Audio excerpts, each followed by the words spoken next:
Internet, and welcome to another book review.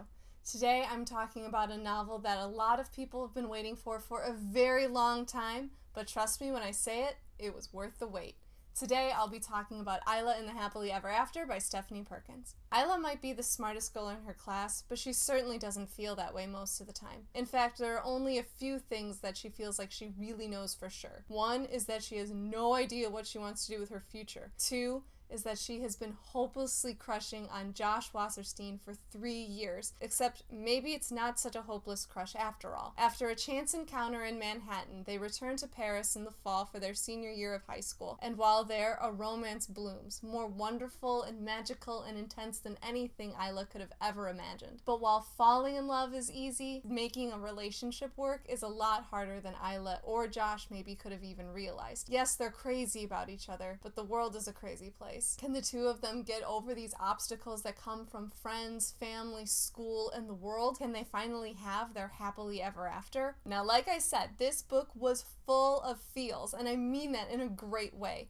For those of you who've read Stephanie Perkins' other two books, Anna and the French Kiss and Lola and the Boy Next Door, you've actually already seen both Josh and Isla back in Anna. Josh was a pretty prominent player since he was St. Clair's best friend, but Isla is actually living in Anna's dorm. You see her, not much, but a little bit, so you already have a taste of who these characters are. To see that world then that Stephanie has built through Isla's point of view, it was seeing this school and this city through a whole new, fresh set of eyes. Isla is a girl that I have a feeling a lot of readers are going to be able to identify with. She's applying to college, but she really doesn't know what she wants to do. She feels like everybody else, especially in this intense high school, has a plan. She feels like her family has expectations for her. And all she knows is that she likes this guy. And when he finally starts looking at her the same way that she's been looking at him, now she has a whole other challenge of what happens next. She never actually thought she would get the guy, and now that she has him, what does she do? How does she make this work? And then there's Josh, who's a really complicated guy with his father being a senator, so he does have this very public persona, which is different from this persona he puts on at school, because then when Isla gets to know him, it's unlike anything she's ever seen before. Their relationship is tumultuous and intense and incredible, and in Europe with teens and love, you expect all of that. So they rise high and they fall, and they are learning all across the board. There are great secondary characters in this book as well. The setting is a character in and of itself. Readers are taken to Manhattan, Paris, and Barcelona, but then there's also the characters.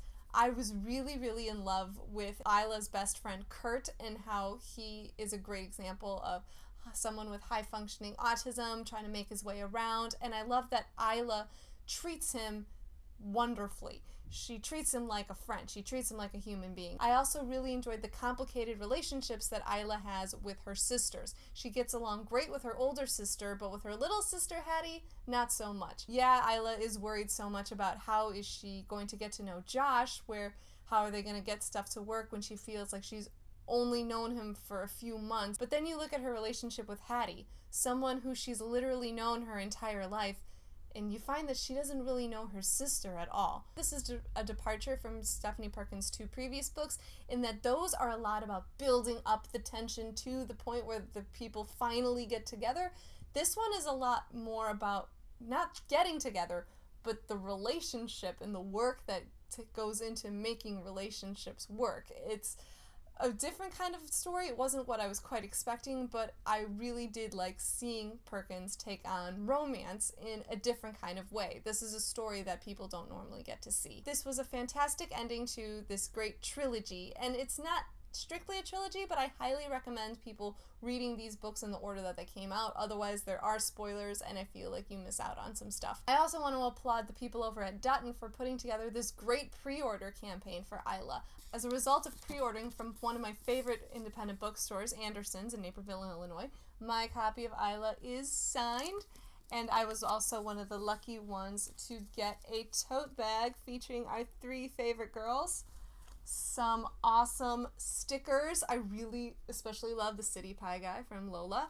And these great buttons that I am totally going to be wearing to work when the school year starts. So thank you, Dutton, for putting together this great campaign. Thank you, Stephanie, for writing these great romances with awesome characters.